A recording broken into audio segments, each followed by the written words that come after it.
할렐루야, 제주 그린교회 정현수 강도사입니다.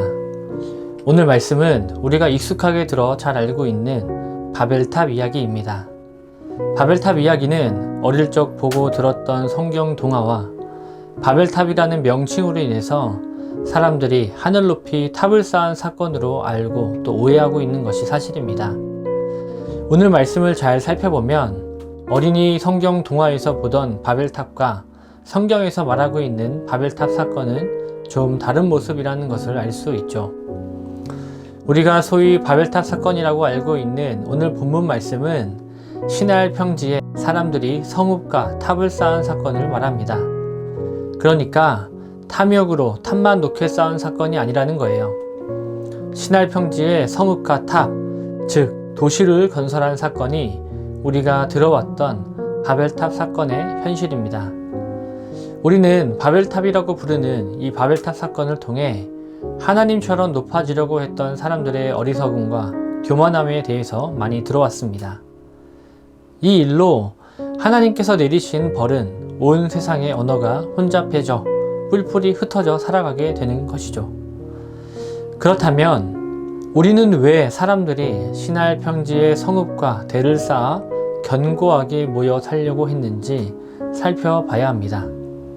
그리고 이 일이 어떤 잘못이기에 하나님께서 이들의 언어를 혼잡하게 해서 흩으셔야 했는지 우리가 오늘 말씀을 통해 알아가는 시간이 되셨으면 좋겠습니다. 먼저 이 사건을 이해하려면 바벨탑 사건 이전에 창세기 말씀을 통해 어떤 일들이 있었는지 살펴봐야 합니다. 창세기 1장 28절입니다. 하나님이 그들에게 복을 주시며 하나님이 그들에게 이르시되 생육하고 번성하여 땅에 충만하라. 땅을 정복하라. 바다의 물고기와 하늘의 새와 움직이는 모든 생물을 다스리라 하시니라. 창세기 1장 28절은 하나님께서 최초의 사람에게 주셨던 문화 명령입니다. 생육하고 번성하여 땅에 충만하라. 땅을 정복하라. 모든 생물을 다스리라. 이것이 하나님께서 창조하신 피조물 사람에게 내리신 문화 명령입니다.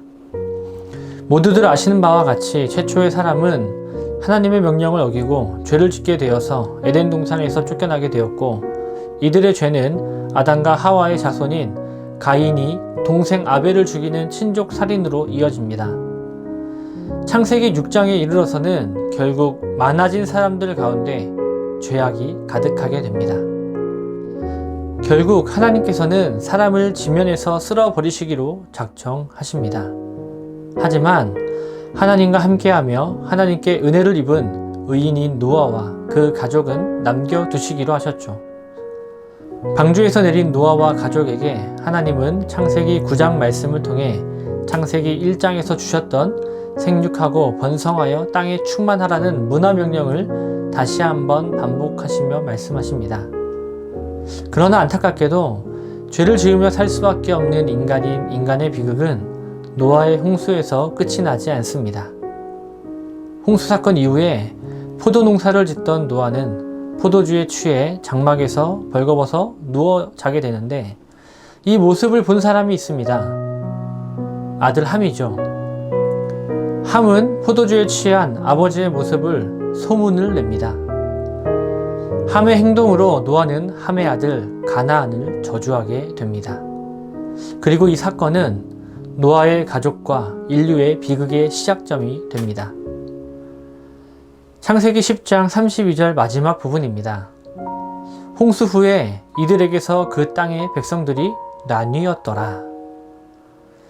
노아의 자녀인 셈과 함과 야벳을 통해 인류의 족보가 나뉘어지게 됩니다. 하지만 아직까지 이들의 언어는 하나였습니다. 하나의 언어를 사용하던 이들이 나뉘어 살다가 만나게 된 곳이 바로 시날 평지입니다.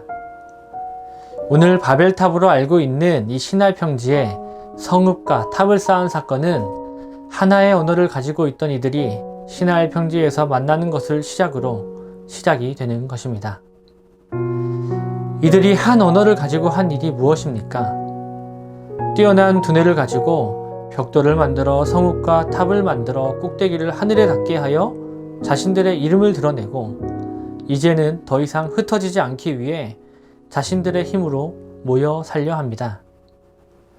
이들에게 하나님께서 언어를 혼잡하게 하신 이유가 무엇이라 생각하십니까?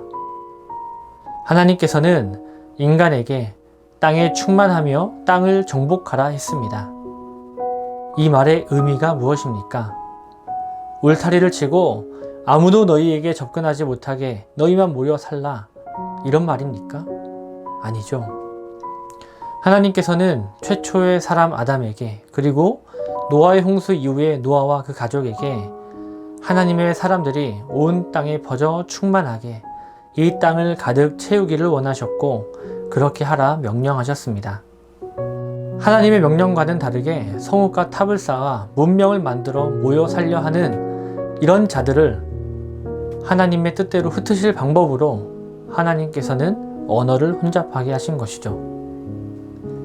이들은 시날이라는 지역에 보기 힘든 돌을 대신해 벽돌을 만듭니다. 그리고 역청을 사용해서 견고한 성읍과 탑을 건설할 만큼 지혜로워 보이기도 합니다. 하지만 이들의 모습은 더 이상 하나님을 의지하는 삶이 아닌 자신들의 힘으로 살아가려 하는 모습으로 가득해 보입니다. 사랑하는 성도 여러분, 여러분은 인간의 비극이 어디에서 시작된다고 생각하십니까? 어거스틴은 하나님의 도성이라는 책에서 하나님의 성과 인간의 성, 이 두 성이 서로 갈등하는 역사가 인류의 역사라고 말하고 있습니다. 인간의 비극은 사람이 인간의 성을 쌓는 순간부터 시작되었습니다. 창세기 4장에는 아담과 하와의 아들 가인과 아벨의 이야기가 나옵니다. 가인이 동생 아벨을 죽이고 하나님께 저주를 받고 목숨만 부지하며 하나님을 떠나 가장 먼저 한 일이 무엇인지 아십니까? 자식을 낳고 성을 쌓은 것입니다.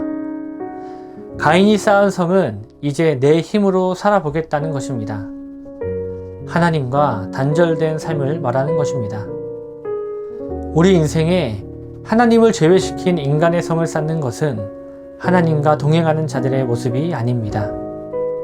구약 성경을 잘 살펴보면 하나님께서는 인간이 나라를 만들고 왕을 세우는 것을 원하지 않으십니다. 하나님이 통치하셔야 하는 영역에 인간이 설 수 없기 때문입니다.